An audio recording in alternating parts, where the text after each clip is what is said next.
Selamat sore, saudara. Jelang masa akhir gencatan senjata antara Iran dan Amerika Serikat, kondisi Selat Hormuz justru kembali memanas. Aksi saling serang kapal di Selat Hormuz juga dilakukan kedua belah pihak. Amerika pun kini tengah bersiap untuk menghadiri perundingan kedua yang rencananya akan berlangsung pada Selasa di Islamabad. Kemudian berbeda dengan Iran, jubir Kementerian Luar Negeri Iran telah menegaskan Iran belum berencana hadir dalam perundingan tersebut. Lalu apakah eskalasi perang pasca gencatan senjata akan mereda atau justru sebaliknya meningkat di tengah egosentris kedua negara yang sama-sama besar ini? Ya, hal itu akan kami bahas beserta informasi lainnya. Saudara, kembali satu tentara UNIFIL tewas akibat serangan di tengah masa gencatan senjata antara Lebanon dan Israel. Sementara warga Lebanon juga masih khawatir untuk kembali ke rumah mereka. Warga takut terjadi serangan saat mereka tengah dalam perjalanan ke rumah mereka di Lebanon Selatan. Saudara, dua informasi tadi akan jadi topik utama di Sapa Indonesia malam hari ini. Saya Radi Saputro. Dan saya Audrey Chandra, kita buka Sapa Indonesia malam selengkapnya.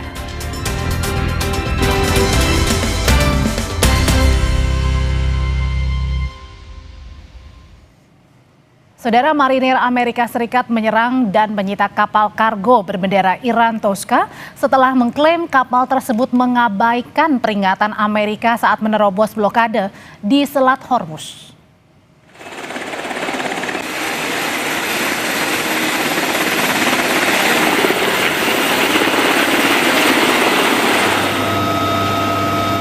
Rekaman ini dirilis Departemen Perang Amerika Serikat atau CENTCOM pada Senin waktu setempat. Sejumlah helikopter terpantau lepas landas dari markas komando CENTCOM. Rekaman malam hari juga memperlihatkan personil marinir turun dan menguasai kapal kontainer tersebut. Sebelumnya, kapal perusak Amerika USS Spruance dilaporkan melepaskan beberapa tembakan untuk melumpuhkan kapal Tosca.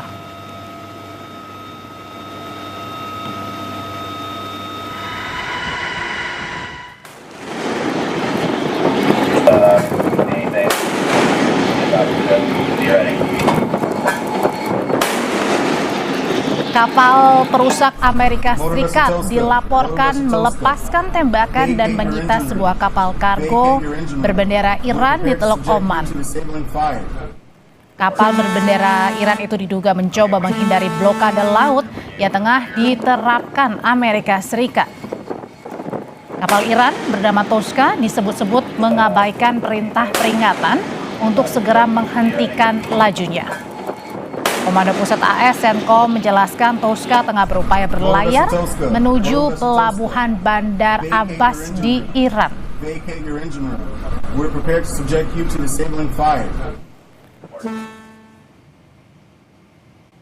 Dalam akun media sosial X milik kantor berita Iran, Tasnim News Agency disampaikan, pasukan Iran meluncurkan serangan pesawat tak berawak atau drone terhadap kapal-kapal militer Amerika Serikat di Teluk Oman setelah Amerika menyerang kapal kontainer Iran Tosca yang tengah dalam perjalanan dari Tiongkok menuju Iran.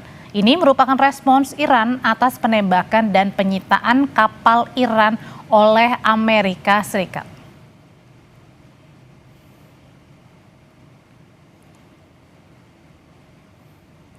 Sementara itu, media pemerintah Iran merilis video yang menunjukkan kondisi terakhir di Selat Hormuz. Kapal-kapal ini masih tidak bisa melintas di jalur perairan penting tersebut. Ketegangan di Selat Hormuz kembali meningkat ketika Iran membatalkan pembukaan kembali jalur air penting tersebut dan menembaki kapal-kapal yang mencoba melewatinya. Sebagai balasan setelah Amerika Serikat melanjutkan blokade pelabuhan Iran.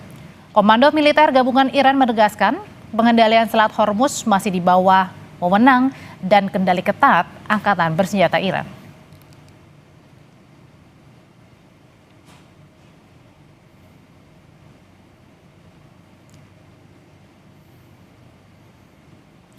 Ketua Parlemen Iran mengecam blokade yang dilakukan militer Amerika Serikat di Selat Hormuz.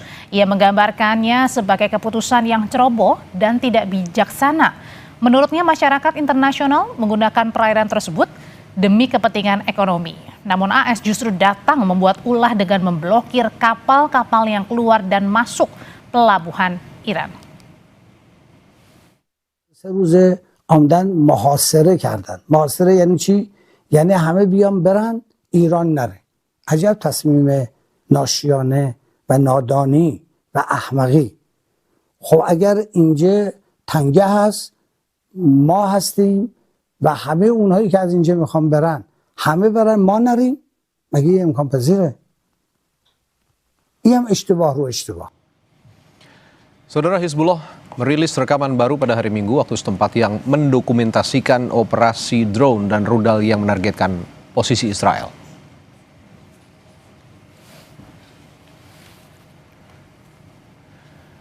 Video yang dirilis oleh media di Lebanon Al-Manar TV menunjukkan drone Hizbullah yang sedang menargetkan fasilitas militer Israel. Lokasi dan waktu ini tidak dapat diverifikasi secara independen. Namun Hizbullah dilaporkan menggunakan drone FPV dengan teknologi serat optik yang kebal terhadap gangguan perang elektronik.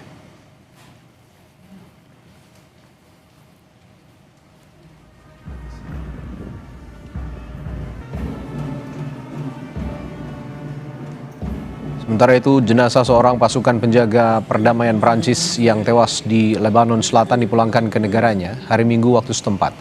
Sebuah upacara diadakan di pangkalan militer Bandara Internasional Beirut sebelum peti jenazah dibawa ke atas pesawat militer untuk dipulangkan ke Prancis. UNIFIL mengatakan 1 penjaga perdamaian meninggal dan 3 lainnya terluka, 2 diantaranya luka serius. Presiden Prancis dan UNIFIL menyalahkan Hizbullah, tetapi Hizbullah membantah terlibat dalam insiden ini.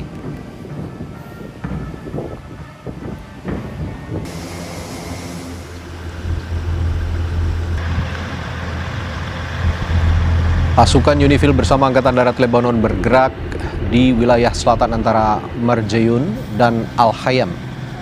Pergerakan ini merupakan respons langsung atas insiden penembakan fatal yang menewaskan 1 prajurit penjaga perdamaian di zona sensitif tersebut. Operasi ini difokuskan pada pembersihan jalur distribusi dan patroli. Mereka bakal memastikan tidak ada penghalang bagi pergerakan logistik maupun personel internasional di zona sensitif perbatasan tersebut.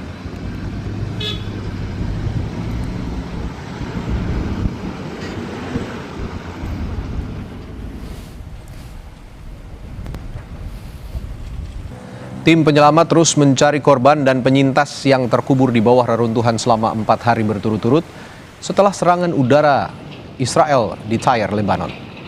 Rekaman yang diambil pada hari Minggu menunjukkan bulldozer membersihkan reruntuhan serta para pekerja penyelamat mencari korban. Media lokal melaporkan bahwa beberapa serangan udara telah menghantam Tyre sesaat sebelum gencatan senjata antara Israel dan Lebanon diberlakukan. Tentara Israel mengklaim mereka telah menyerang lebih dari 380 target Hizbullah di Lebanon Selatan.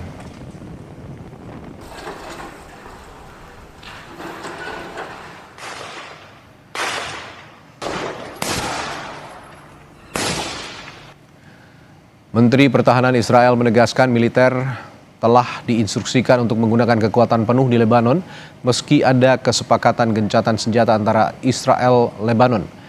Ia menambahkan militer juga telah diperintahkan untuk menghancurkan struktur atau jalan apapun yang dipasangi ranjau dan mengancam tentara. Tujuannya adalah untuk menghancurkan rumah-rumah di desa-desa dekat perbatasan yang berfungsi sebagai pos Hizbullah.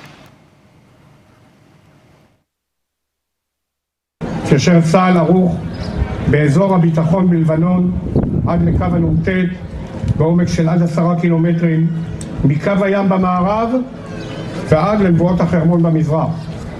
מהקו הזה, אותו כבשו חיילינו הגיבורים, מגן צה"ל על היישובים הישראלים מפני כל איום ישיר, מפשיטה ומירי נ"ט, וממשיך לפעול. Sementara itu, Islamabad meningkatkan pengamanan menjelang kemungkinan putaran pembicaraan baru antara Amerika Serikat dan Iran yang bisa diadakan di ibu kota Pakistan itu. Personel keamanan mengatur lalu lintas, melakukan pemeriksaan acak, dan memasang penghalang di dekat lokasi-lokasi penting. Gedung-gedung pemerintah, Hotel Serena yang menjadi tempat penyelenggaraan putaran pembicaraan sebelumnya, dan pusat konvensi tempat media berada juga mendapat pengawasan ketat.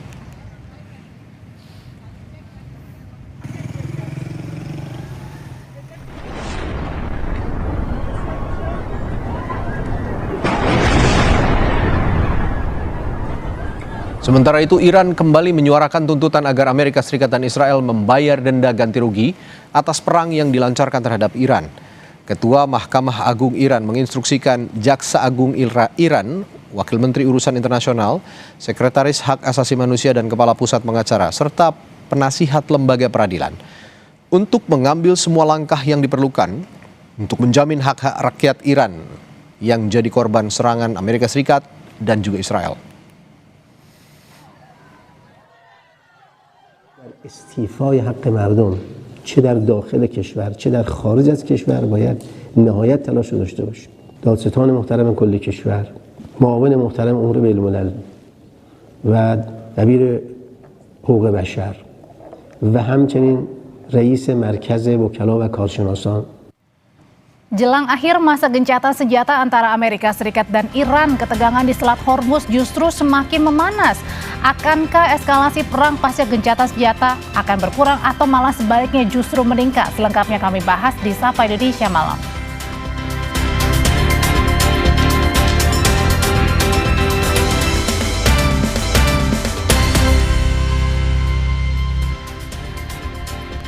Saudara, jelang akhir masa gencatan senjata antara Amerika Serikat dan Iran, ketegangan di Selat Hormuz justru semakin memanas. Presiden Donald Trump klaim komunikasi dengan Iran berjalan dengan baik, hal berbalik justru ditunjukkan Iran dengan menyebut menolak semua bentuk negosiasi.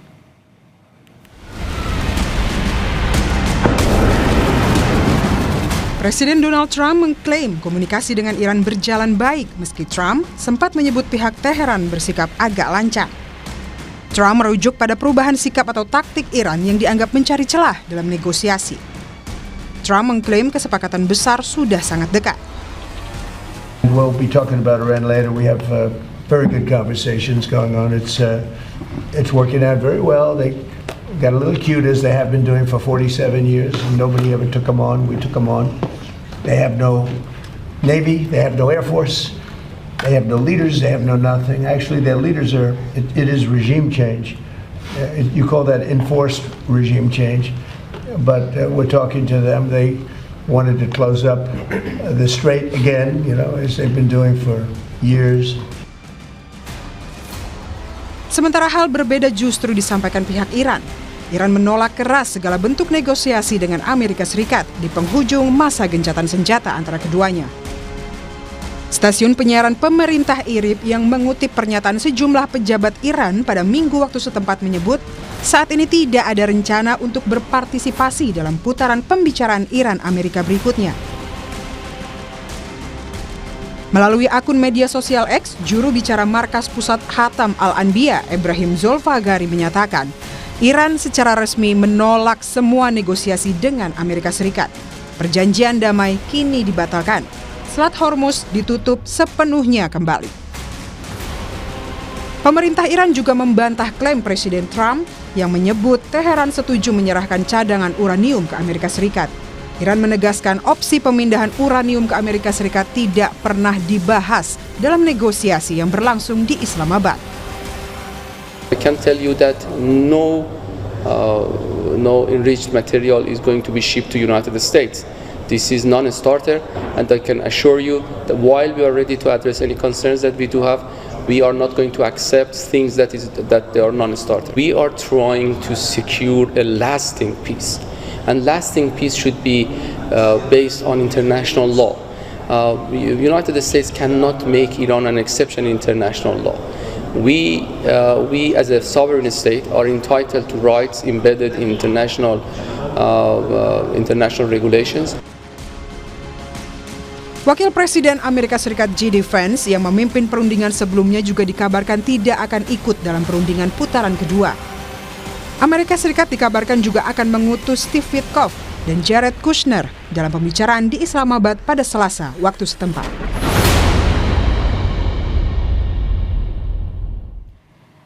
Juru bicara Kementerian Luar Negeri Iran, Esmail Baghei, pada Senin waktu setempat menyatakan Teheran belum punya rencana untuk hadiri pembicaraan apapun dengan Amerika Serikat.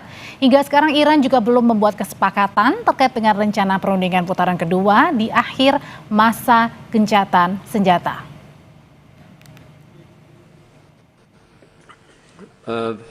اولا تا الان که من خدمتتون هستم در مورد دور بعدی برای مذاکرات ما برنامه‌ای نداریم. تصمیمی در این خصوص اتخاذ نشد. بعد از اون که به هر ترتیبی بود در این خصوص تفاهمی حاصل شد، ما مواجه شدیم با اقداماتشون در تنگه هرمز، اون چیزی که تحت عنوان محاصره دریایی اسم گذاشتند. همین ساعات اخیر شاهد بودید حمله به یک کشتی تجاری ایران صورت گرفت. اینها همش نقض صریح آتش بس تلقی میشه. Membaca eskalasi konflik antara Iran dan Amerika Serikat, kita bergabung sore hari ini dengan narasumber, ada Fauzia Cempaka Timur, peneliti senior Indo-Pacific Strategic Intelligence. Selamat sore, Mbak Fauzia. Selamat sore, Mbak Adel. Dan ada juga Susaning Tias, Nuning Kertopati, selaku pengamat militer dan intelijen. Bu Nuning, selamat sore. Selamat sore, Mbak Bel, Mbak Fauzia. Iya. Selamat sore, Ibu. Oke. Saya mau tanya dulu ke Mbak Fauzia. Mbak Fauzia, jadi menurut Anda hampir deadline gencatan senjata Amerika Serikat dan juga Iran hampir usai. Pertanyaannya adalah kira-kira nih gencatan senjata akan membuahkan hasil dalam artian semakin mereda eskalasi perang antara Amerika Serikat dan juga Iran, atau justru sebaliknya semakin tinggi, semakin panas? Terima kasih, Mbak Adel. Jadi kita lihat memang bagaimana kondisi selama gencatan senjata ini kedua belah pihak maupun ketiga belah pihak dengan Israel semuanya menaruh posisi negosiasi dan juga persenjataan ini dalam kondisi yang siap. Terlebih kita dengar bagaimana Amerika Serikat juga menggerakkan pasukan lebih banyak dalam konteks pasca gencatan senjata. Nah, dalam kita lihat bagaimana hari ini per 20 April ini konflik ini menurut saya memasuki titik yang kritis karena kita lihat bahwa ada kemarin kita lihat bagaimana ada serangan dari IRGC terhadap 2 kapal India, dan hari ini kita lihat bagaimana juga terjadi insiden dari salah satu kapal Tosca milik Iran yang diserang oleh kapal Amerika Serikat yaitu USS Superwans. Nah, ini tentu saja yang akhirnya melumpuhkan mesin dan bahkan menyita kapal Iran, dan bahkan disampaikan juga ada anggota marinir yang menaiki kapal tersebut. Nah, ini yang akhirnya juga dibalas oleh Iran dengan membalas melalui drone yang terhadap kapal-kapal perang Amerika Serikat di Teluk Oman. Nah, ini menurut saya adalah bentuk dari eskalasi dan titik kritis begitu, poin-poin terkait eskalasi, meskipun memang kita lihat belum ada serangan yang sifatnya saling serang menyerang di antara keduanya, namun saya lihat ini adalah bentuk dari titik kritis dari gencatan senjata karena terlebih dengan adanya eskalasi ini kedua belah pihak baik Amerika Serikat maupun Iran menunjukkan adanya pelanggaran terhadap ceasefire atau gencatan senjata itu. Artinya titik kritis ini maksudnya adalah besar kemungkinan bahwa tidak mereda atau belum mereda. Saya melihat ada dua sisi dan jawabannya pun hampir sama dari Iran maupun Amerika Serikat, yakni dengan serangan yang dilakukan kedua belah pihak baik IRGC maupun dari marinir Amerika Serikat, ini akan tentu saja akan mendorong kedua belah pihak untuk saving face atau menyelamatkan muka di dalam kalangan domestiknya, tentu saja untuk datang kembali ke negosiasi bersama berada dalam satu lokasi seperti yang kita lihat di Islamabad beberapa waktu yang lalu. Ini akan semakin sulit, Mbak. Siapa yang membuat makin kritis, Mbak Nuning? Amerika Serikat atau Iran? Usai jeda tetap bersama kami ya, karena setelah ini kami akan mendengarkan terlebih dahulu kumandang azan maghrib bagi wilayah Jakarta dan juga sekitarnya. Tetap bersama kami di Sapa Indonesia Malam.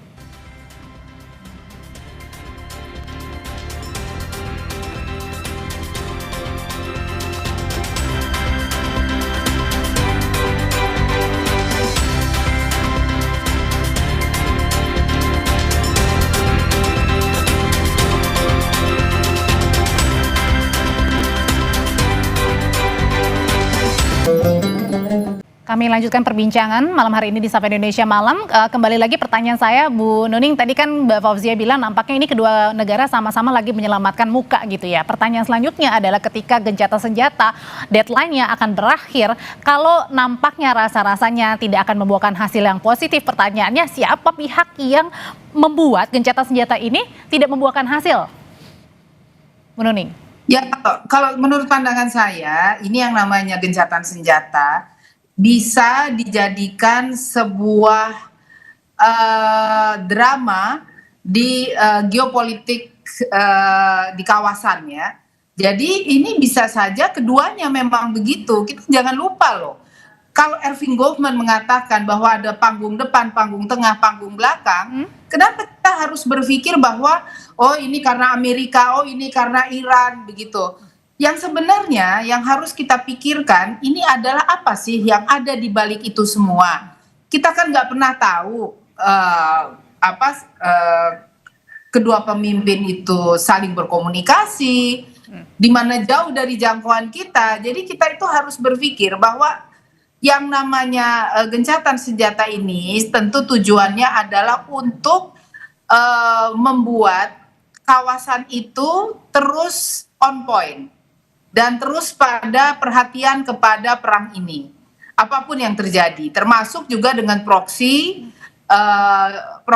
yang ada di antara mereka, termasuk juga dengan sekutunya ya. Ini kan perdagangan senjata juga, Mbak. Jadi jangan dilihat hanya perang saja. Kalau hanya dilihat perang saja, tentu akan terfokus pada geopolitik. Artinya tidak sesederhana itu ya, Bu Nuning ya? Tidak sesederhana itu ya. Ketika gencatan senjata, mereka akhirnya diam aja. Bahkan Iran pun juga disebut-sebut menggunakan momen ini untuk meningkatkan cadangan rudal dan drone-nya.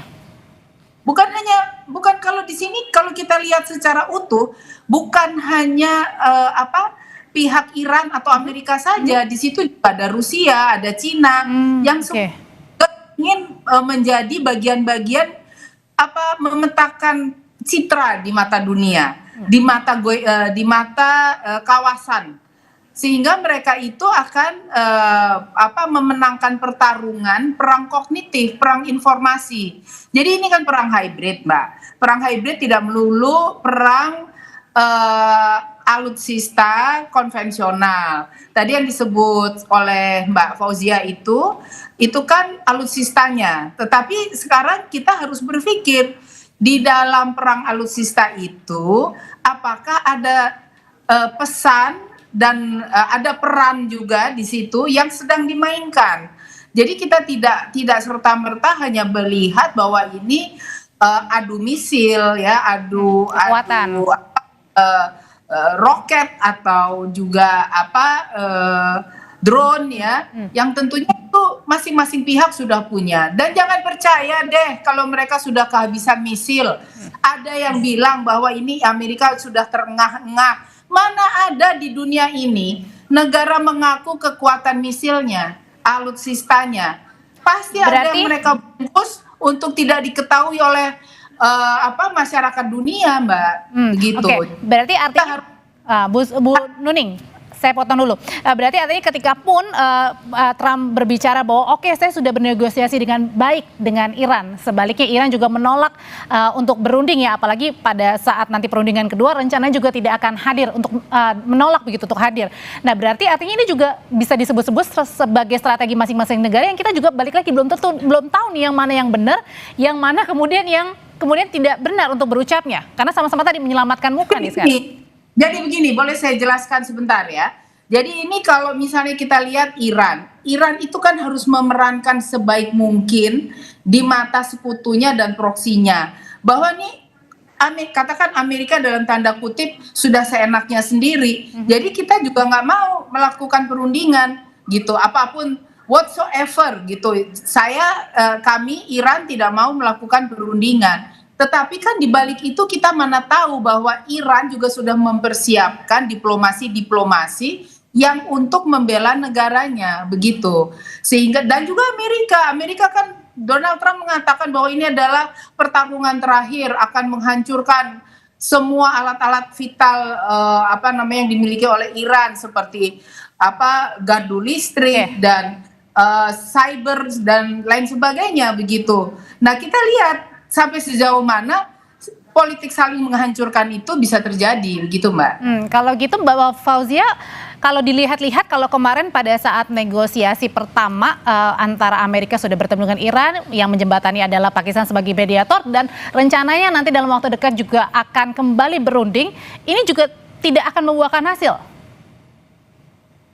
Kalau kita lihat memang deadline-nya tinggal beberapa hari lagi ya Mbak ya, yaitu hingga hari Rabu tanggal 22 April. Nah, memang kita ada beberapa kemungkinan yang bisa terjadi. Apakah yang pertama, dengan adanya serangan terhadap beberapa kapal dan juga pelanggaran terhadap gencatan senjata ini dianggap sebagai bentuk eskalasi oleh kedua belah pihak, sehingga misalnya tadi Iran tidak datang ke negosiasi kedua yang dilakukan harusnya hari Senin besok atau hari Senin ini begitu di waktu setempat. Nah, itu yang pertama. Tapi juga kita bisa lihat apakah ini akan karena tadi Bu Nuning menyampaikan bahwa keduanya memang sudah dalam kondisi exhausted dalam kondisi sebenarnya secara korban begitu ya, korban infrastruktur, karena keduanya pun kita lihat bagaimana Amerika Serikat sudah beberapa infrastruktur pesawat dan lain sebagainya telah menjadi korban. Namun memang korban yang sifatnya korban jiwa maupun korban infrastruktur lebih besar di saat ini oleh Iran sendiri. Nah, kita lihat bagaimana sebenarnya dari konteks diplomasi, ada dari JD Vance maupun yang kemarin menjadi perwakilan, lalu dari konteks Pezeshkian maupun Arakci, memang keduanya ingin mempertemukan dalam konteks negosiasi, Mbak. Namun kita juga lihat bagaimana ada saving face atau muka yang harus diselamatkan dalam konteks domestik, dan terlebih kita harus tahu bahwa dalam konteks Iran sendiri, Mbak, IRGC tidak berada dalam komando Pezeshkian maupun komando yang dimiliki oleh Arakci dan sebagai Menteri Luar Negeri. Nah, ini kita lihat bagaimana sebenarnya beberapa hal-hal pelanggaran yang sifatnya teknis di lapangan, operasional, yang sifatnya tadi bisa terjadi ini, yang bentuknya bisa jadi miskalkulasi maupun memang kondisi di lapangan yang bisa berbeda di panggung diplomasi. Ini tentu saja menjadi insentif bagi pihak IRGC yang memang terkenal lebih hardline, lebih keras dibandingkan Arakci maupun Pezeshkian dalam konteks diplomasi ini. Dan kita lihat bagaimana jika nanti misalnya ada eskalasi yang lebih lanjut, misalnya terkait dengan jika drone IRGC atau misil bahkan berhasil mengenai kapal lain yang bukan tidak harus kapal Amerika Serikat, tapi kapal yang melintas di Selat Hormuz, atau bahkan misil yang diarahkan ke beberapa military base atau basis militer Amerika Serikat di Teluk, sebelum perundingan ini dimulai, Mbak, dan sebelum gencatan ini berakhir, saya rasa tadi perpanjangan yang diinginkan tentu saja hampir semua negara, terlebih kita lihat bagaimana ada Antalya Forum yang terjadi di Turki misalnya, hampir semua negara Teluk dan juga Turki sendiri menyampaikan keinginan untuk agar perpanjangan gencatan senjata dan diplomasi yang lebih panjang ini mungkin akan sulit dicapai, Mbak, ketika tidak ada kesesuaian atau bahkan terjadi kontradiksi antara yang terjadi di lapangan dengan yang terjadi di panggung diplomasi, Mbak. Jadi ketika gencatan senjata ini akan selesai pada Rabu nanti, apa yang akan terjadi bagi kedua negara dan berdampak pada dunia? Usai jeda ya Ibu-Ibu, tetap bersama kami, nanti kita akan membahasnya di Sapa Indonesia Malam.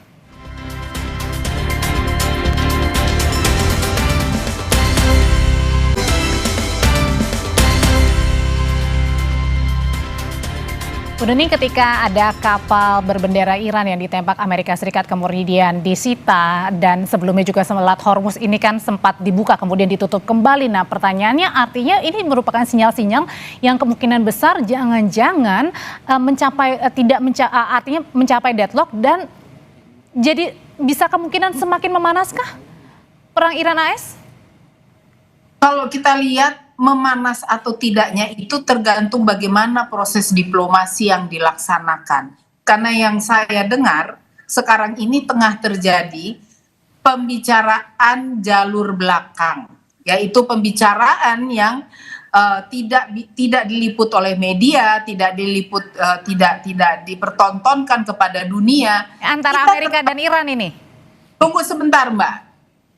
Tunggu sebentar. Jadi ini kita harus lihat, ini belum tentu hanya antara Iran dan Amerika, tetapi juga di situ ada Israel, ada Rusia, ada Cina, dan negara-negara proksi dan sekutu yang ada. Sehingga dalam hal ini kita juga harus melihat bahwa prajuritnya itu juga sudah mengalami war fatigue, jadi kelelahan dalam berperang.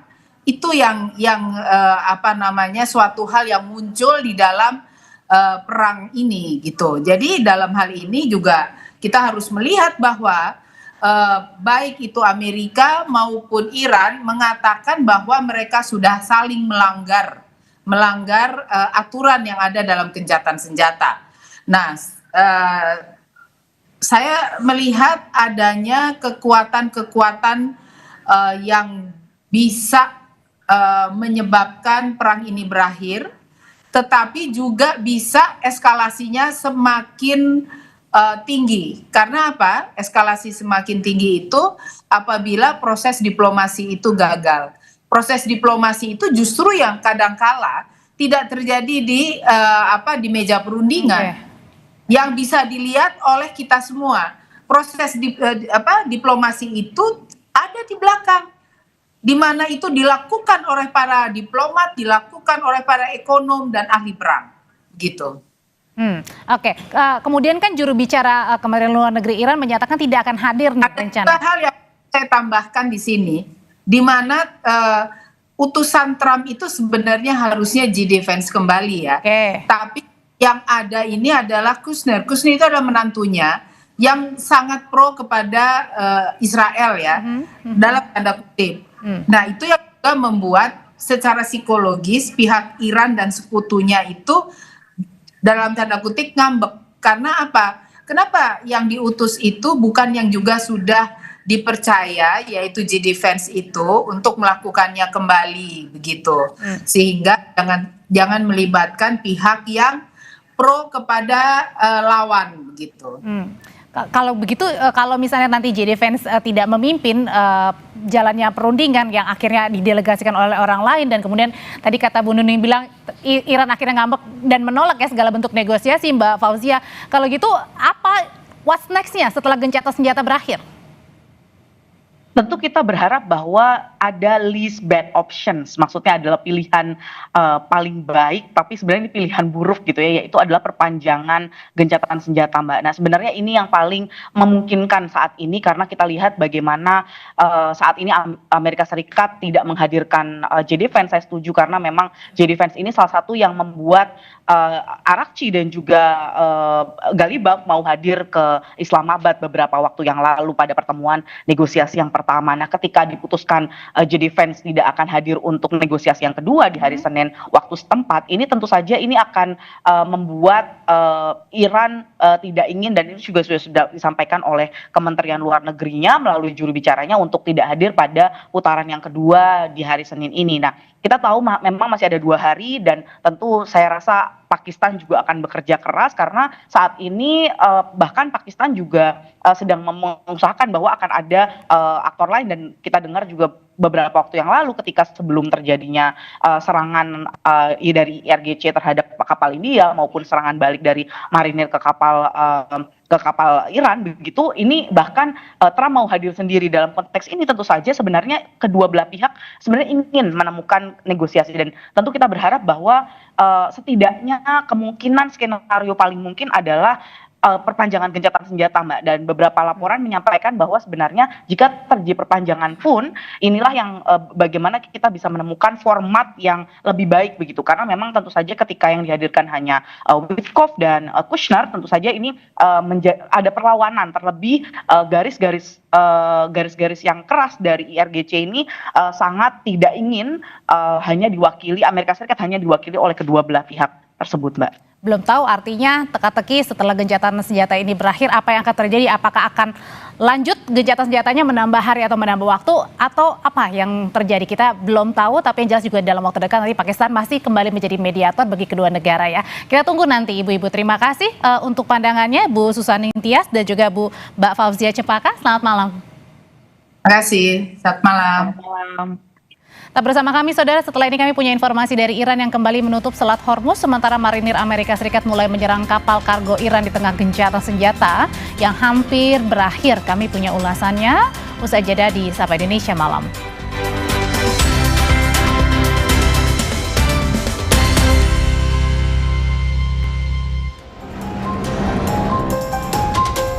The blockade is going to remain, but maybe I won't extend it. So you have a blockade, and unfortunately we'll have to start dropping bombs again. اگر اینجا تنگه هست ما هستیم و همه اونهایی که از اینجا میخوام برن همه برن ما نریم مگه منتظری هست.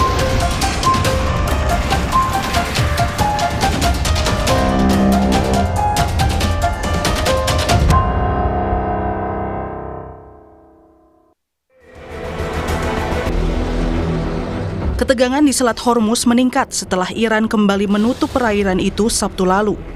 Rekaman ini menunjukkan Angkatan Laut Iran melarang sebuah kapal asal India melintasi Selat Hormuz.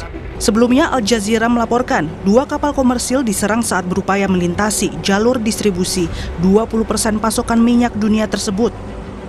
Iran memutuskan kembali menutup Selat Hormuz hanya beberapa jam setelah sempat membuka jalur itu secara terbatas. Iran sempat mengumumkan pembukaan Selat Hormuz selama 10 hari pada Jumat 17 April. Tapi karena Amerika Serikat masih memblokade pelabuhan dan kapal-kapal Iran, jalur itu kembali ditutup.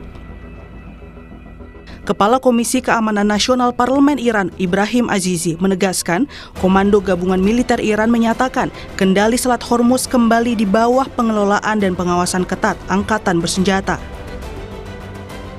روز قرارگاه خاتم الانبیا و نیروهای مسلح ما پیرو تدابیری که دریافت کردن نسبت به در واقع اعمال همون مقرراتی که بر تنگه هرمز از ابتدای جنگ 40 روزه داشتن دوباره اقدام کردن و این ثمره رفتار خود آمریکایی هاست.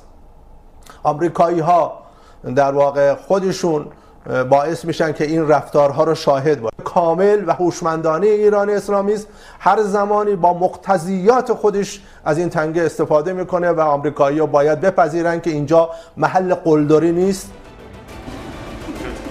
Sebelum Selat Hormuz kembali ditutup, Presiden Amerika Serikat Donald Trump memastikan tak akan membiarkan Iran memblokade perairan itu. Trump bilang Iran tak bisa mengancam AS di tengah upaya perundingan kedua negara yang saat itu sedang dibangun kembali. They wanted to close up the strait again, as they've been doing for years, and they can't blackmail us. In fact, a lot of the ships are coming up to Texas. I don't know if you know, in Louisiana, the ships are coming up. They got used to it. Maybe they'll keep doing it. It's worked out pretty good. We're talking to them. And, we're taking a tough stand. They've killed a lot of people. A lot of our people have been killed. A lot of your fellow soldiers have been killed over the years by Iran. Sebelumnya, Komando Pusat Amerika Serikat CENTCOM merilis rekaman video kegiatan di kapal perang yang bertugas memblokade Selat Hormuz. Pekan lalu, pasukan Angkatan Laut AS itu memerintahkan sejumlah kapal dagang untuk putar balik ke Teluk Oman. Sejak 13 April lalu, Presiden Amerika Serikat Donald Trump memerintahkan Angkatan Laut AS memblokade Selat Hormuz setelah negosiasi putaran pertama di Pakistan gagal capai kesepakatan. Langkah ini jadi strategi Donald Trump menekan Iran melalui kombinasi militer dan ekonomi, menargetkan kapal-kapal yang memasuki atau meninggalkan pelabuhan Iran. Saat Iran mengumumkan membuka Selat Hormuz secara terbatas, Donald Trump sempat menyebut langkah itu sebagai sesuatu yang cemerlang karena mengizinkan kapal-kapal komersil melintas. Tapi saat bersamaan, Trump juga bilang pembukaan Selat Hormuz oleh Iran tak berarti blokade oleh Angkatan Laut AS terhadap kapal dan pelabuhan Iran di perairan itu tak lagi berlaku. This will be a great and brilliant day for the world. Because Iran has just announced that the Strait of Hormuz is fully open and ready for business and full passage. Will remain in full force and effect as it pertains to Iran until such time as our transaction with Iran is 100% complete and fully signed. And this process, we're getting along well, but who knows with anyone, but who knows with Iran in particular. Ketua Parlemen Iran Mohammad Bagher Kholibaf menyatakan Selat Hormuz akan tetap ditutup selama Amerika Serikat menerapkan blokade angkatan laut terhadap Iran. Ia menambahkan, gencatan senjata di ambang kehancuran ketika AS mengirim kapal dan mencoba membersihkan ranjau di Selat Hormuz. خاطرتون هست که مینروب بخواد بفرسته مینروبی کنه، خب ما اینا رو محکم ایستادیم، برخورد کردیم، اینا رو لغو آتش بس میدونستیم و گفتن اگه اقدام بکنید میزنیم. تا مرحله درگیری هم رفتیم، اونا عقب نشینی کردن. لذا اگر امروز در تنگه هم ترددی داره انجام میشه و پیش میره، ما کنترل تنگه دست ماست. طبیعتاً من گفتم که اگر محاصره رو رها نکنند حتما تردد در تنگه خلاصه محدود خواهد شد. 8 April lalu, Donald Trump mengumumkan gencatan senjata selama 2 minggu terhadap Iran. Gencatan senjata ini tinggal 2 hari lagi sebab akan berakhir pada 22 April mendatang. Kini konfrontasi antara Amerika Serikat dan Iran pun semakin meningkat. Baru-baru ini, kapal perusak Amerika Serikat juga dilaporkan melepaskan tembakan dan menyita sebuah kapal kargo berbendera Iran di Teluk Oman. Kapal berbendera Iran itu diduga mencoba menghindari blokade laut oleh Amerika Serikat. Kapal Iran bernama Tuska itu disebut mengabaikan perintah peringatan untuk segera menghentikan lajunya. Komando Pusat AS Senko menjelaskan, Tuska berupaya berlayar menuju pelabuhan Bandar Abbas di Iran sebelum akhirnya dihujani sejumlah peluru untuk melumpuhkan sistem penggerak kapal tersebut.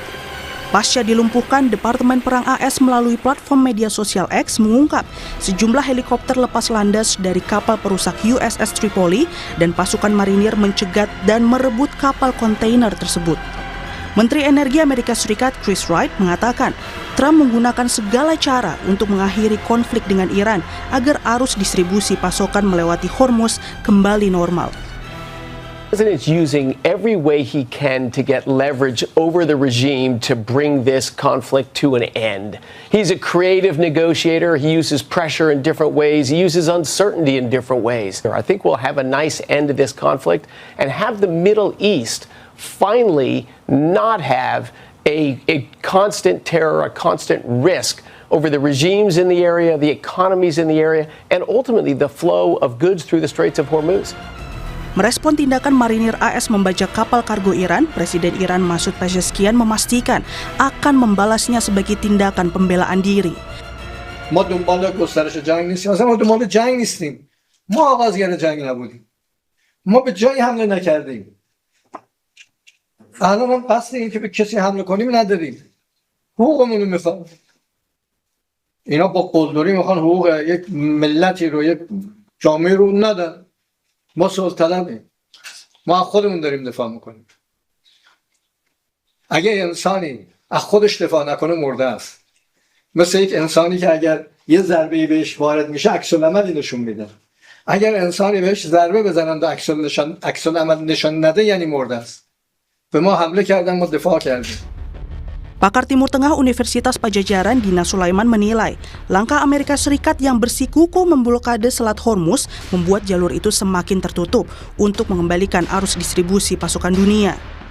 Kalau betul Trump ini memang inginnya Selat Hormuz itu lancar gitu ya, terlepas dari masalah tol tadi, masalah biaya, kalau memang betul-betul ingin lancar harusnya Amerika tidak berbalik memblokade juga. Jadi ini kayak diblokir sama Iran, terus dia balik memblokir gitu ya.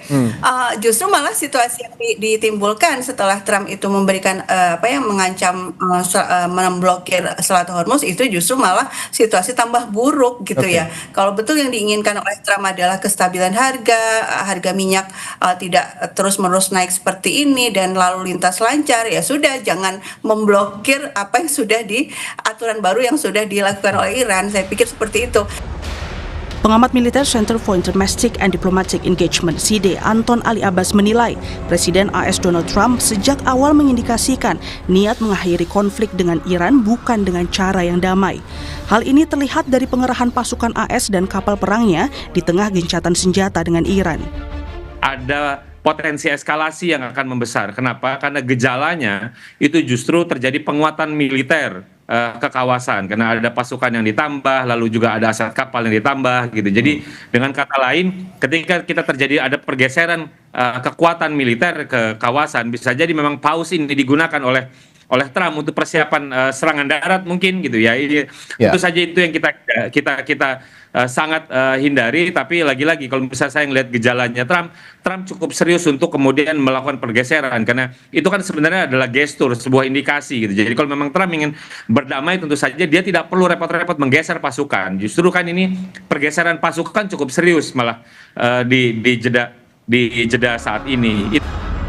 Sementara itu, di tengah ketegangan Selat Hormuz yang semakin panas, Inggris dan Perancis memimpin misi militer internasional untuk memastikan kebebasan navigasi di Selat Hormuz. Perdana Menteri Inggris Keir Starmer menyatakan misi pertahanan ini sepenuhnya bersifat damai guna menjamin keamanan pelayaran komersial dan mendukung pembersihan ranjau. Tanpa Amerika Serikat, lebih dari belasan negara bergabung dan menyatakan kesediaan mereka dalam misi militer internasional ini. Negara-negara tersebut mengirim peralatan militer ke Selat Hormuz setelah gencatan senjata antara Iran dan AS disepakati.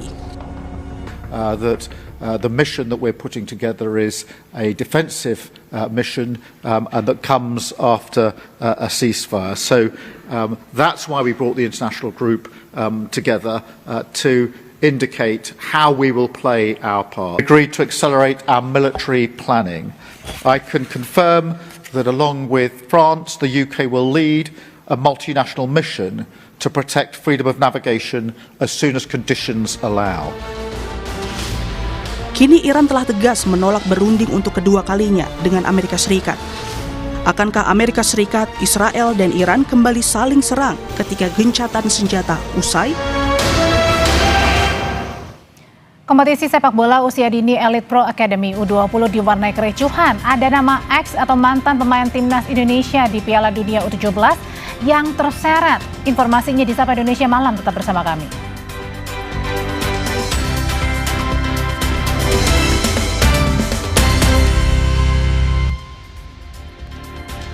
Saudara, kompetisi sepak bola usia dini Elite Pro Academy U20 diwarnai kericuhan. Ada nama ex pemain timnas Indonesia Piala Dunia U17 yang terseret.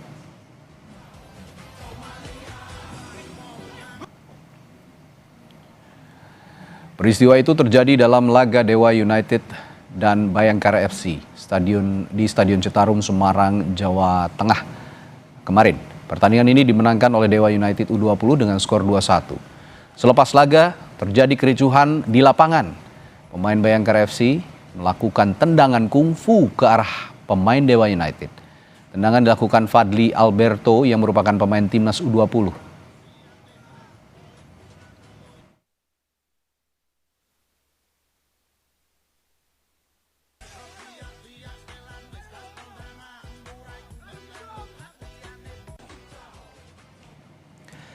Dan PSSI pun angkat bicara terkait keributan yang terjadi pada laga kompetisi usia muda Elite Pro Academy antara Bayangkara FC kontra Dewa United. PSSI mengutuk keras aksi brutal yang dilakukan sejumlah pemain dalam laga yang digelar di Stadion Citarum, Semarang, Minggu sore. Terkait insiden ini, Sekjen PSSI Yunus Nusi menyebut kejadian ini tidak pantas dilakukan di ruang lingkup sepak bola. Karenanya PSSI memerintahkan Komite Disiplin untuk mengusut tuntas kasus ini dan memberikan hukuman berat bagi pelaku yang terlibat. PSSI juga meminta komite wasit segera bergerak untuk memeriksa pengadil lapangan di laga tersebut. PSSI segera menyampaikan hal ini kepada komite disiplin untuk diambil tindakan seberat-beratnya. Dan diminta ini menjadi prioritas sidang Komdis untuk segera dilaksanakan dan diputuskan. PSSI sangat prihatin dan menyayangkan kejadian ini.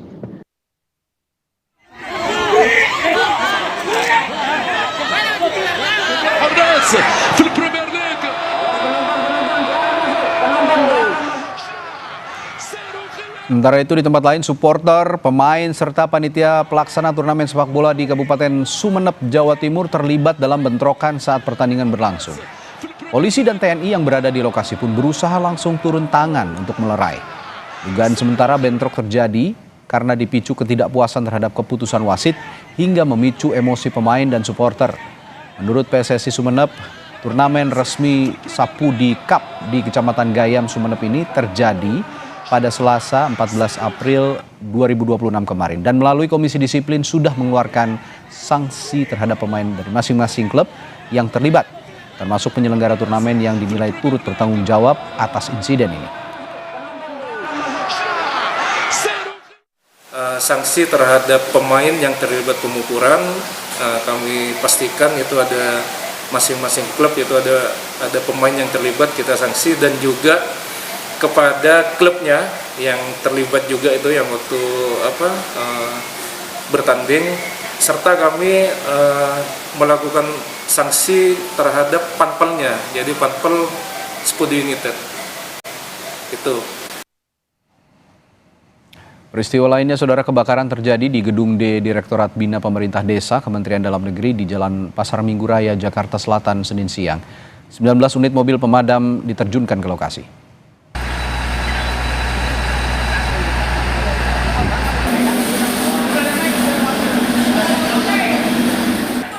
Kepulan asap tebal menyelimuti 2 lantai di Gedung D Direktorat Bina Pemerintahan Desa Kementerian Dalam Negeri.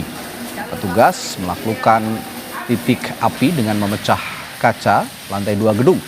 Karyawan berhamburan keluar gedung untuk menyelamatkan diri.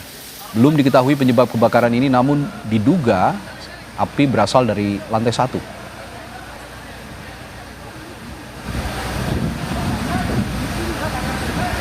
Informasi yang kami terima, api itu berasal dari ada di lantai dasar bawah, tapi di luar. Tadi informasinya di situ ada tempat tumpukan-tumpukan barang yang sudah tidak terpakai.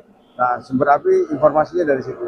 Memang kaget, jadi tadi ada yang salah satu dari pegawai dari Kemendes ini yang sesak napas, itu aja. Iya, kena asap. Alhamdulillah tidak ada korban.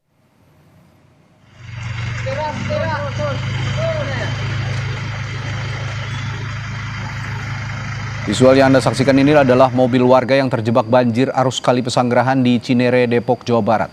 Air sungai tiba-tiba meluap ketika mobil tersebut melintas dan sang pengemudi selamat serta berhasil dievakuasi setelah warga setempat meminta bantuan petugas pemadam kebakaran dan polisi. Air luapan Kali Pesanggerahan ini sempat memutus akses warga yang menjadi penghubung 2 wilayah kawasan Pondok Cabe dan Cinere, Depok.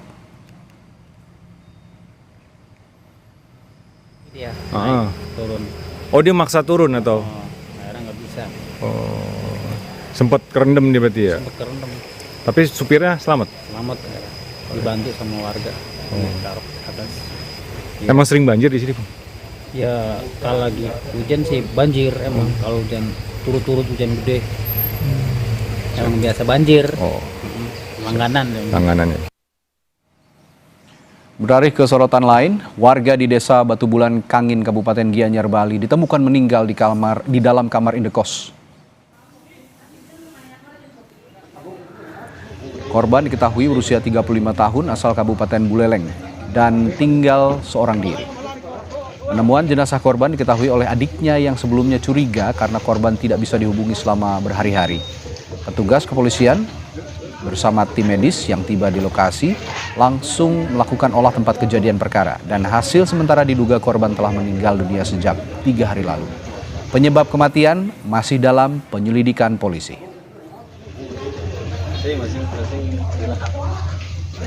Itu berdasarkan keterangan dari adik korban yang baru datang dari Singaraja untuk mengecek kakaknya tempat kos.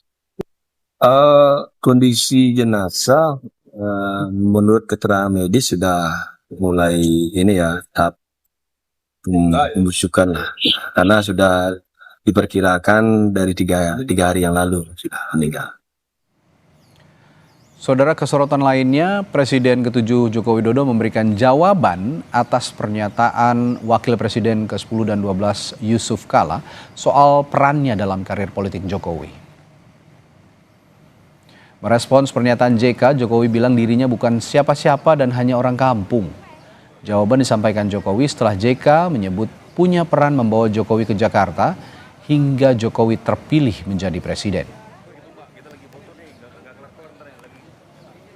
Ya, saya ini bukan siapa-siapa. Saya orang kampung.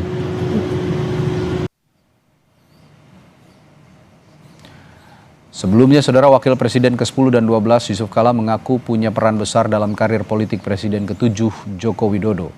JK menyebut dirinya punya andil besar membawa Jokowi dari Solo ke Jakarta hingga menjadi presiden. JK ingin agar kelompok yang loyal pada Jokowi mengetahui hal itu. Yusuf Kala mengatakan bahwa yang disampaikan untuk Jokowi terkait ijazah adalah nasihat, bukan bentuk perlawanan. Yusuf Kala juga menyampaikan dirinya netral dalam kasus ijazah Jokowi. Apa kurangnya saya coba? Saya bawa ke Jakarta. Kasih tahu semua itu termul itu. Jokowi jadi presiden karena saya. Kan tanpa gubernur mana bisa jadi presiden? Coba dia datang ke rumah ucapkan terima kasih karena setelah ke Ibu Mega dulu sebagai orang baru datang sama saya. Sorotan selanjutnya, Menteri SDM Bahlil Lahadalia memastikan bahwa kenaikan harga LPG non-subsidi dan kenaikan harga BBM non-subsidi terjadi karena mengikuti harga pasar. Pemerintah juga memastikan stok dan harga LPG 3 kg bersubsidi dalam kondisi aman. Bahlil bilang bahwa ketika nantinya harga pasar turun, secara otomatis LPG dan BBM non-subsidi akan kembali turun. Pemerintah menjamin harga LPG subsidi yang diperuntukkan bagi masyarakat kurang mampu tetap di bawah harga eceran tertentu. Per 18 April kemarin, Pertamina Patraniaga memang telah melakukan penyesuaian harga untuk LPG non-subsidi 5,5 kg dan 12 kg. Nah, kenapa harganya naik? Saya katakan bahwa kita mengatur harga yang pemerintah bisa menjamin untuk harganya nggak naik itu adalah yang bersubsidi. Sementara yang tidak bersubsidi itu dipakai oleh industri, restoran, hotel. Jadi itu memang tidak kita atur harganya, dia menyesuaikan dengan harga pasar. Begitu bos. Akan ada formulasinya. Dulunya itu kan pakai harga Saudi Aramco. Jadi kalau harga dunia turun, dia pasti turun juga. Kalau harga dunia naik, naik. Tapi kalau untuk LPG 3 kg, sejak LPG diterapkan tahun 2006 atau 2007? Enggak, 2006 atau 2007 LPG itu sampai dengan sekarang belum pernah kita naikkan harga dari pemerintah. Yang ada itu adalah dimainkan harganya di distributor dan pangkalan. Itu kira-kira. Dan terkait kapal Pertamina yang masih tertahan di Selat Hormuz, Bahlil Lahadalia bilang bahwa situasi geopolitik tidak semuanya bisa disampaikan kepada masyarakat. Namun ia memastikan pemerintah melalui Kementerian Luar Negeri terus berkomunikasi dengan pihak Iran. Kita terus melakukan komunikasi intens dengan pihak dari Iran.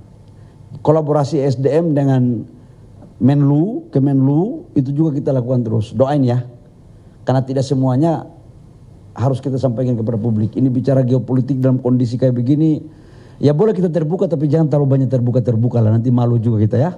Operator kapalnya katanya ini orang India ya Pak? Saya tidak tahu ya, berarti saya harus jadi direktur operasional perusahaan itu baru saya tahu. Mbak, kamu pikir Menteri SDM itu tahu semua ya? Oke ya, makasih ya. Makasih ya, makasih. Saudara, prajurit Unifil asal Prancis gugur saat gencatan senjata pemerintah Lebanon dan Israel tengah berjalan. Kita ulas usai jeda di Sapa Indonesia Malam.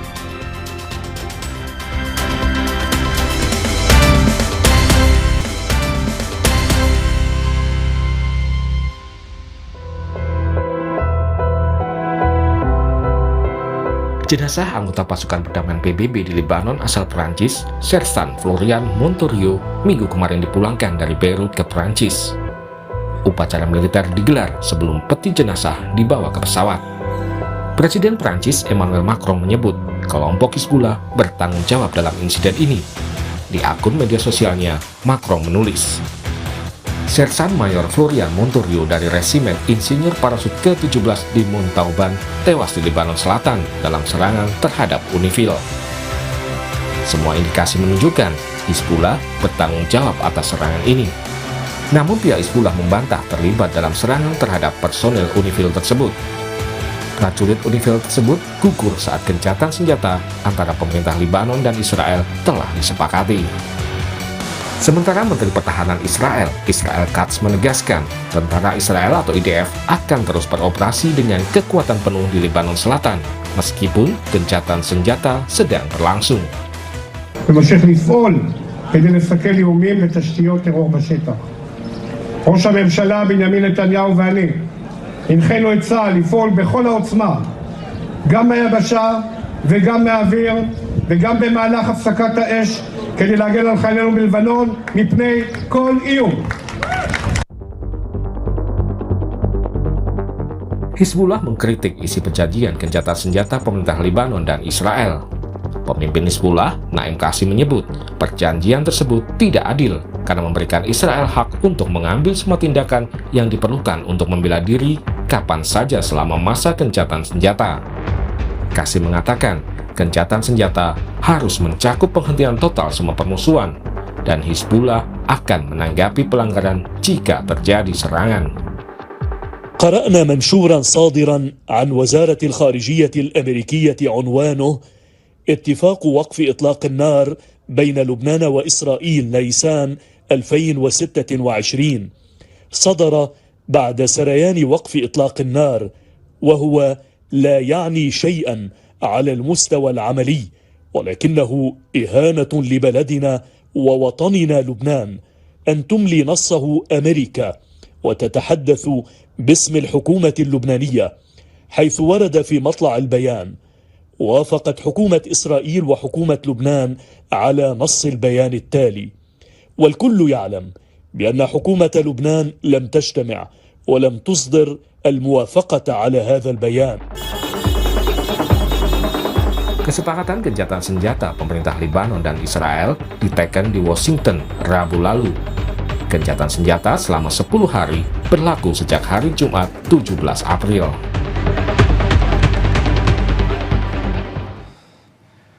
Saudara, satu personel UNIFIL tewas di Lebanon saat gencatan senjata pemerintah Lebanon dan Israel tengah berjalan. Lalu bagaimana implikasi dari insiden tersebut terhadap proses gencatan senjata di Lebanon? Kita bahas bersama salah satu WNI di Lebanon, di Beirut, ada Irfan Afendi, dan juga pakar hukum internasional Universitas Indonesia, Profesor Hikmahanto Juwana. Selamat malam, Bapak-Bapak. Selamat malam, Mas Radi. Atau selamat siang menjelang sore ya di Beirut ya, Mas Rifai ya. Halo, Mas, bisa dengar Mas Irfan? Bisa dengar suara saya, Mas Irfan?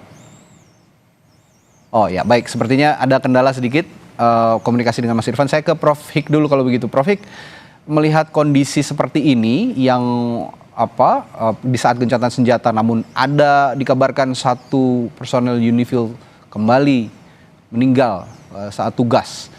Apa yang terjadi sebenarnya yang harus kita waspadai? Kemarin kan prajurit kita dari UNIFIL, sekarang dari Perancis. Apa yang harus kita waspadai sebenarnya dari geopolitik nasional internasional ini?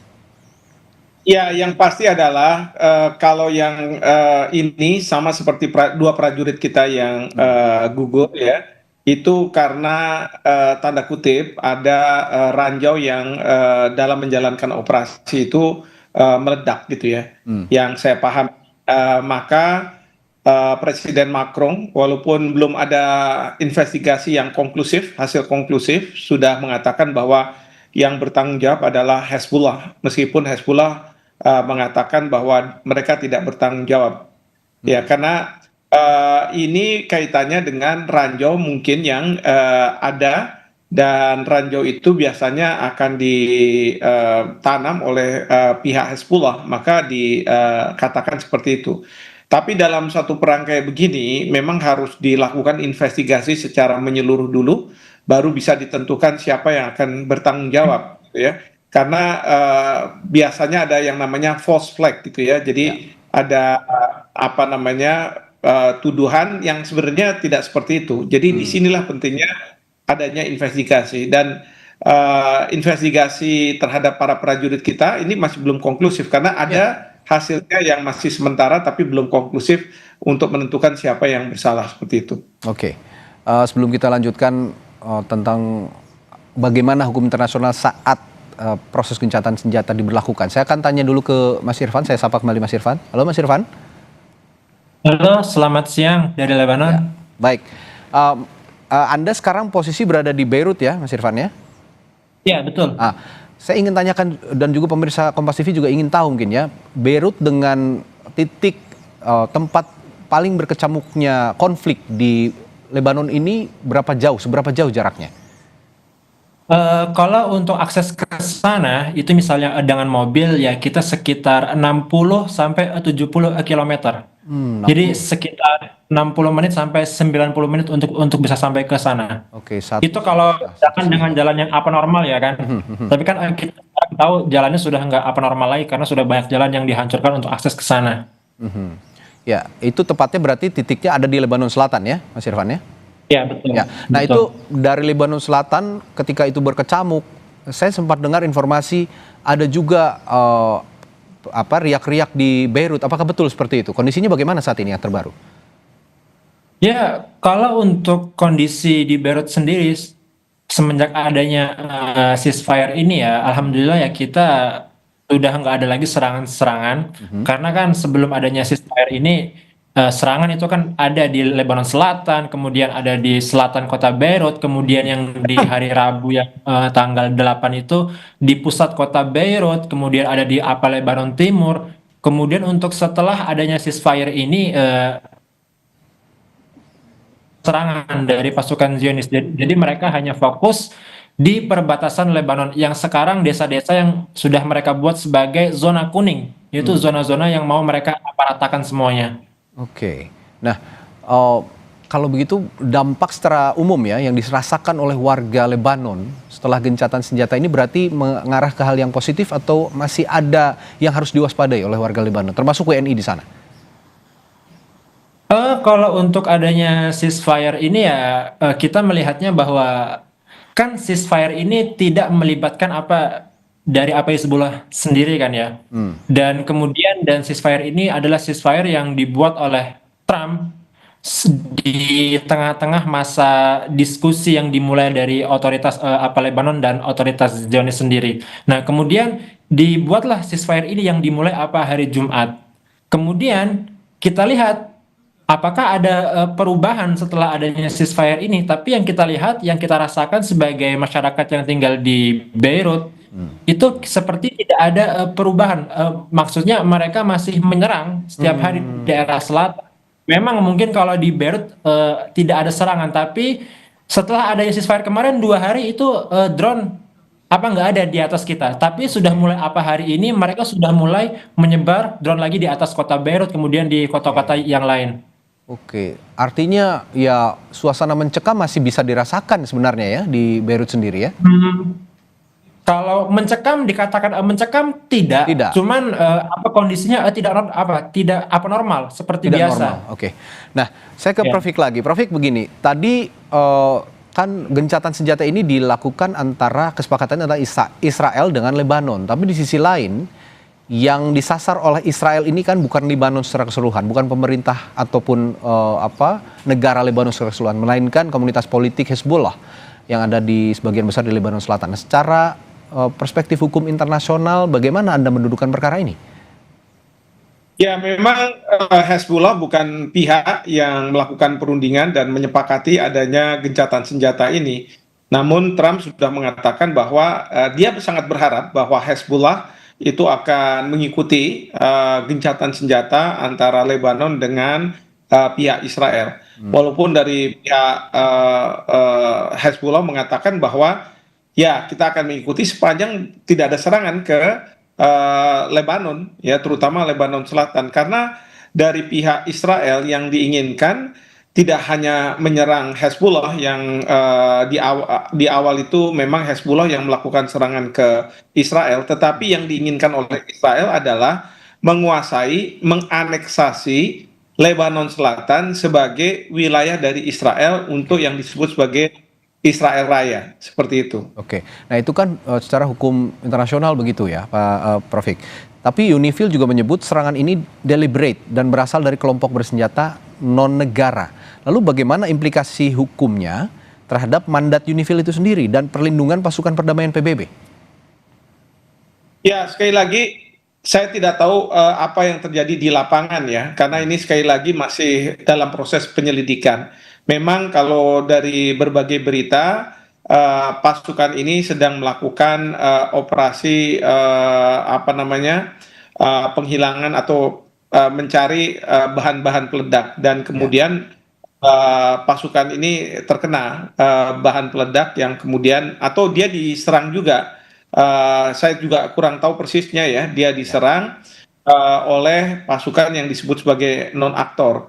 Nah, tapi dari Hezbollah kan sudah membantah. Nah, kita tidak tahu persis, tapi memang yang saya lihat ada kerentanan dari UNIFIL, karena UNIFIL ini kan harusnya menjaga gencatan senjata. Sementara kemarin ini gencatan senjata sudah dilanggar oleh kedua belah pihak, maka kalau menurut saya ini meresikokan pasukan perdamaian karena mereka seolah-olah ada di tengah-tengah menjaga sesuatu yang sudah tidak lagi bisa dijaga karena sudah ada tangan di antara para pihak itu, seperti itu. Dan itu yang juga menimpa para prajurit Indonesia yang gugur ya, Prof, di sana ya, kondisinya seperti itu ya kira-kira. Ya, nah, betul sekali. Oke, kalau begitu, apakah PBB atau Perancis atau bahkan Indonesia bisa menuntut pertanggungjawaban secara formal, Prof? Kalau kondisinya seperti ini? Ya, sebenarnya PBB lah yang bisa minta pertanggungjawaban secara formal kepada siapapun yang bertanggung jawab ya, karena pasukan ini sudah diserahkan kepada PBB dan mereka menjadi agen dari Perserikatan Bangsa-Bangsa yang tentunya kalau terjadi apa-apa terhadap mereka, maka PBB lah yang paling bertanggung jawab dan yang paling bisa untuk menuntut ganti rugi dan lain sebagainya. Dan yang penting sekarang ini sebenarnya adalah kalau suasana sudah tidak lagi kondusif untuk pasukan perdamaian UNIFIL, karena mereka juga tidak disiapkan dengan senjata yang bisa benar-benar melindungi mereka, belum lagi juga rules of engagement-nya juga berbeda, maka menurut saya harusnya Dewan Keamanan PBB segera menarik pasukan UNIFIL ini dan menyudahi apa yang dilakukan oleh UNIFIL.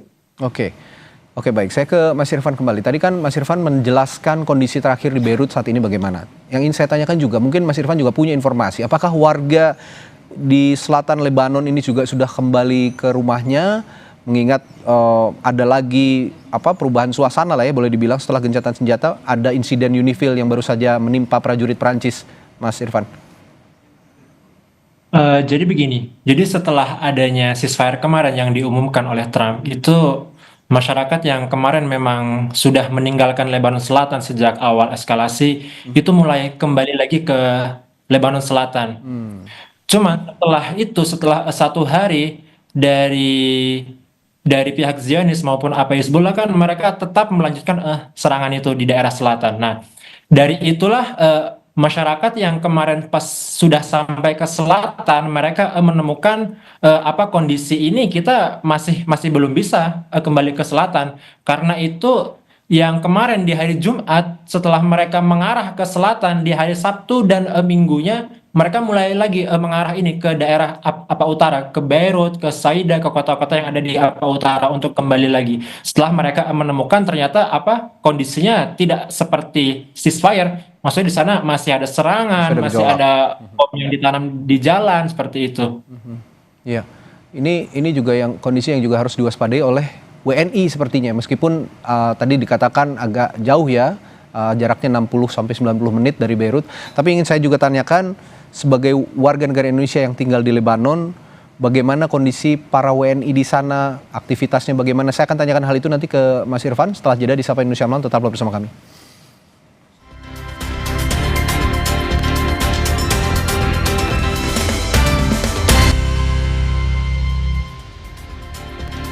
Kembali di Sapa Indonesia Malam, masih berbincang dengan Mas Irfan, warga negara Indonesia yang ada di Lebanon, dan juga Profesor Hikmahanto Juwana, pakar hukum internasional dari UI. Tadi saya bertanya ke Mas Irfan soal kondisi WNI, saya ingin berfokus pada WNI yang ada di Lebanon sekarang.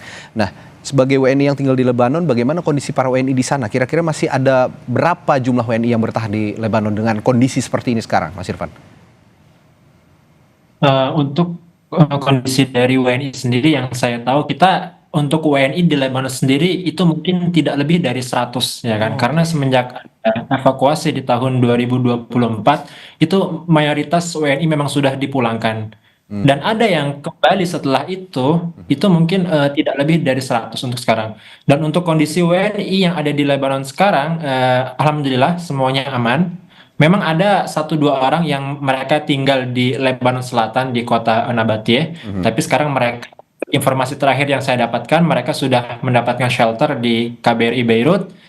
Dan update yang saya dapatkan dari KBRI Beirut, mereka melakukan, ya mereka masih beraktivitas seperti biasa. Ada WNI yang dipulangkan karena ada masalah dengan keimigrasian, seperti itu. Tapi kalau untuk WNI yang untuk sekitar atau dalam hal perang ini tidak ada yang kena dampak langsung menjadi korban atau apa gitu, nggak ada. Artinya aktivitas sehari-hari WNI di sana mulai dari bekerja ataupun belajar mungkin ke pasar, rumah sakit atau ke fasilitas-fasilitas umum lain secara umum tidak ada yang terhambat ya?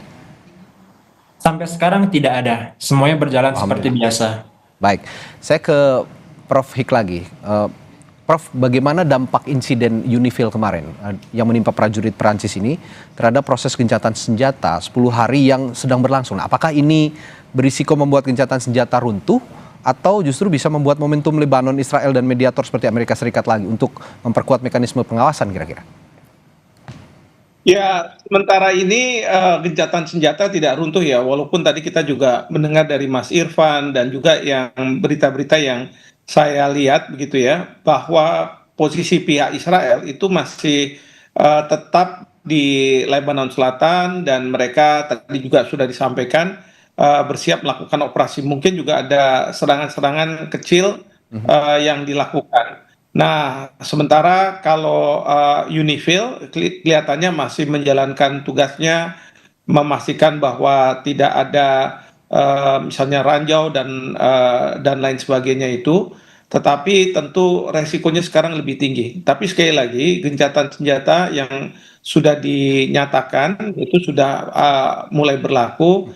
Nah, cuman kekhawatiran kita adalah ini yang juga sudah disampaikan juga baik dari pihak Lebanon maupun dari Hezbollah, bahwa masyarakatnya kalau bisa jangan kembali ke Lebanon Selatan dulu, karena kita juga mungkin mereka juga masih belum tahu apakah gencatan senjata ini akan tegak atau tidak. Memang ini untuk 10 hari ke depan, dan kedugaan saya gencatan senjata ini dilakukan untuk memenuhi permintaan dari Iran kepada Amerika Serikat bahwa gencatan senjata itu tidak hanya Amerika Israel ke Iran, tetapi juga ke sekutu dari Iran, dalam hal ini Hezbollah. Nah, oke. Nah, tapi begini Prof, tujuan gencatan senjata ini kan salah satunya adalah pelucutan senjata Hezbollah. Nah, ini yang jadi concern dari Amerika Serikat dan juga Israel. Bagaimana peluangnya kalau memang tujuan gencatan senjata ini adalah pelucutan senjata Hezbollah? Mampukah pemerintah Lebanon melakukan selama 10 hari gencatan senjata ini? Mengingat ya, pemerintah Lebanon juga dalam quote and quote begitu, sekarang lebih sepertinya merapat ke Amerika Serikat dan Israel setelah pertemuan di Washington DC. Ya, kalau misalnya gencatan senjata ini berujung pada pelucutan senjata, saya yakin dari pihak Hezbollah pasti tidak mau. Apalagi misalnya yang melakukannya adalah sebenarnya otoritas di Lebanon, karena tentu otoritas di Lebanon mereka tidak akan melakukan hal tersebut ya.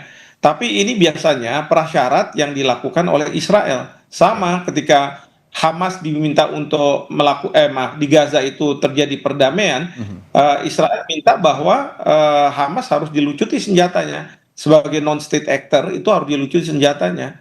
Tapi kan yang kita harus khawatirkan kalau di Gaza itu kan bukan otoritas Lebanon, tapi otoritas kita Indonesia. Kalau kita jadi menyumbang pasukan di sana, itu yang justru harus hati-hati.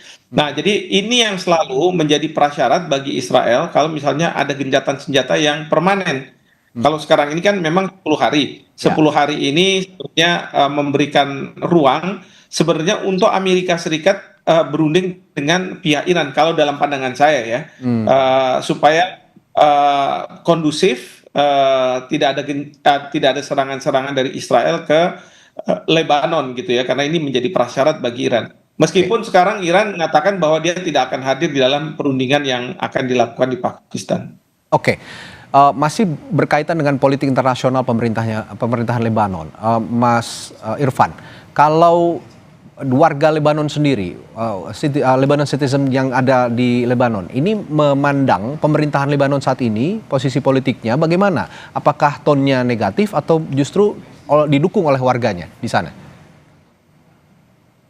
Jadi kalau untuk masyarakat Lebanon sendiri melihat adanya ceasefire ini ya, itu masyarakat yang kalau dia yang sudah yang dia pro dengan ingin melawan Zionis, ya mereka melihat bahwa ceasefire ini adalah cara yang dilakukan oleh Zionis Amerika untuk mengalahkan Hizbullah dari dalam. Oh, oke. Karena seperti ini, Zionis kan sudah melakukan perang ini sudah berbulan-bulan atau mungkin sudah dimulai sejak puluhan tahun juga. Tapi sampai sekarang mereka masih tidak mampu untuk menghancurkan Hizbullah. Kemudian mereka meminta dari otoritas Lebanon untuk melucuti senjata Hizbullah juga. Oke, nah yang menarik sebenarnya pelucutan senjata ini sudah dilakukan sejak tahun kemarin, yang dimana pihak Zionis itu mengancam kepada otoritas Lebanon, kita kasih kalian waktu sampai akhir tahun 2025. Kalau kalian tidak bisa melucuti senjata Hizbullah, nanti kita akan lihat di awal tahun bagaimana jadinya. Ya udah, jadinya seperti yang kita lihat sekarang ini. Jadi pelucutan senjata Hizbullah ini sudah dilakukan sejak lama, tapi tidak pernah berhasil. Dari Zionis ingin melucuti, dari dalam juga ingin melucuti seperti itu. Oke, singkat saja Mas Irfan. Sepengetahuan Anda atau dari media di sana, apa yang dilakukan pihak-pihak yang bertikai selama gencatan senjata ini berlangsung? Apakah mereka mengupayakan perdamaian permanen atau justru memanfaatkan jeda ini untuk menyiapkan serangan yang lebih besar lagi? Jadi kalau adanya ceasefire ini ya kita melihatnya bahwa seperti yang dikatakan oleh Prof tadi bahwa ceasefire di Lebanon ini maksudnya hanya untung-untungan dari Amerika saja. Mereka sedang melakukan dialog dengan Iran, ya kan? Dan mereka memasukkan Lebanon supaya dialog mereka antara Iran dan Amerika itu berhasil. Karena itu ya adanya ceasefire ini ya seperti tidak ada ceasefire, maksudnya konflik masih berjalan seperti biasa. Jadi masyarakat ya tidak mengharapkan ini apapun dari adanya ceasefire. Ini situasi yang rumit sepertinya yang harus juga disikapi dengan cermat gitu ya oleh pemerintah Lebanon yang sepertinya posisinya agak serba terhimpit saat ini. Mudah-mudahan ada solusi terbaik di sana. Baik, terima kasih informasi yang sangat bagus dari Mas Irfan yang saat ini berada di Beirut, Lebanon. Terima kasih WNI di Lebanon Irfan Afendi dan juga perspektif yang sangat mencerahkan dari pakar hukum internasional Universitas Indonesia Profesor Hikmahanto Juwana. Terima kasih Prof dan Mas Irfan telah berbagi perspektif dan informasinya di Sapa Indonesia Malam. Selamat malam, sampai jumpa lagi. Saudara, marinir Amerika Serikat menyerang kapal kargo berbendera Iran, tapi Iran menahan diri untuk serang balik karena mempertimbangkan keluarga awak kapal. Informasinya kami hadirkan setelah jeda.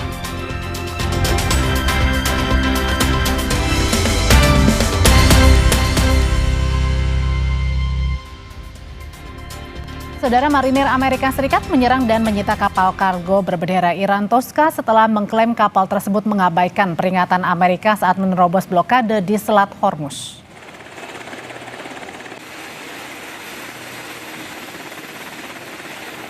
Rekaman dirilis Departemen Perang Amerika Serikat atau CENTCOM pada Senin waktu setempat.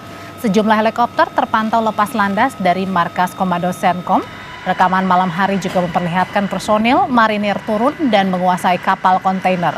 Sebelumnya kapal perusak Amerika USS Spruance dilaporkan lepaskan beberapa tembakan untuk melumpuhkan kapal Tosca.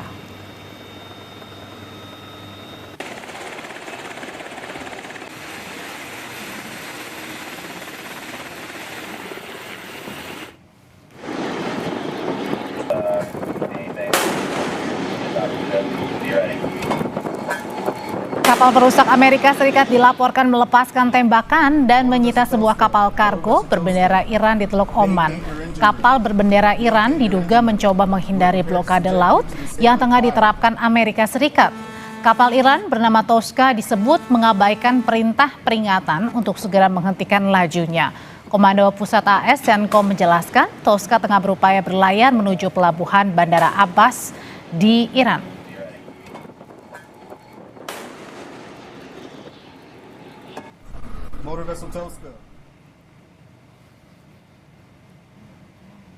Garda Revolusi Islam Iran IRGC menyatakan menahan diri untuk menyerang balik marinir AS yang menyerang kapal Tosca.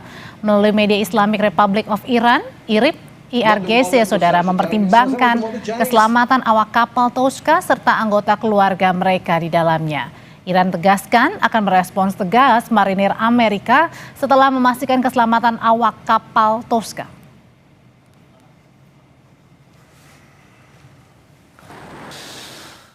نیروهای مسلح جمهوری اسلامی ایران آماده برخورد قاطع با نیروهای متجاوز آمریکایی بودند، اما به علت حضور برخی از خانواده‌های کارکنان کشتی برای حفظ جان و امنیت آنها که هر لحظه در خطر بودند با محدودیت روبرو شدند. Saudara, kami tutup kebersamaan kita selama 2 jam terakhir. Terima kasih telah menyaksikan Sapa Indonesia Malam dan perbaharui terus informasi Anda di Kompas TV dengan 3 botol air mineral 700 ml yang setara dengan 2 liter air untuk 1 hari penuh kesejukan. Saya Radi Saputro. Saya Oda Cara pamit, selamat malam, sampai jumpa lagi.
Terima kasih Anda telah menyaksikan Sapa Indonesia Malam, didukung oleh